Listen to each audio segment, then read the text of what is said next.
देशाचे पंतप्रधान नरेंद्र मोदी यांच्या पत्नी जशोदाबेन यांनी घेतले प्रभू वैद्यनाथाचे दर्शन। जशोदाबेन यांचे माजी मंत्री आणि आमदार धनंजय मुंडे यांनीही केले स्वागत।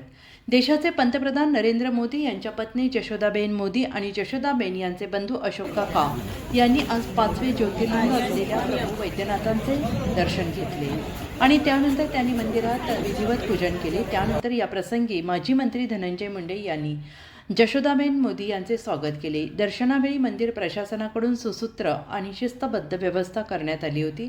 दर्शनासाठी आलेल्या भाविकांनी शांतता आणि शिस्त पाळत प्रशासनाला सहकार्य केले। जशोदाबेन मोदी आणि अशोक काका यांनी मंदिरातील आध्यात्मिक वातावरणाबद्दल समाधान व्यक्त केले। प्रभू वैद्यनाथांच्या दर्शनामुळे परिसरात भक्तिभावाचे आणि उत्साहाचे वातावरण निर्माण झाले होते।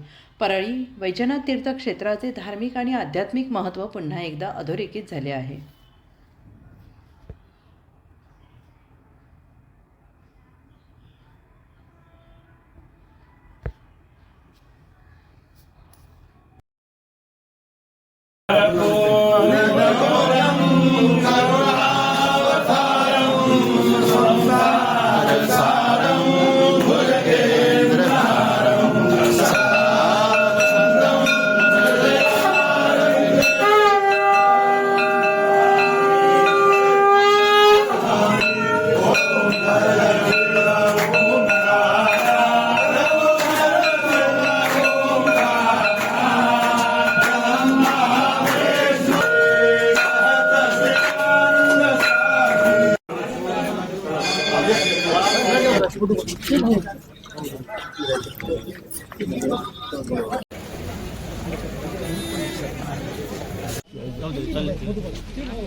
घरी घेऊ आपण.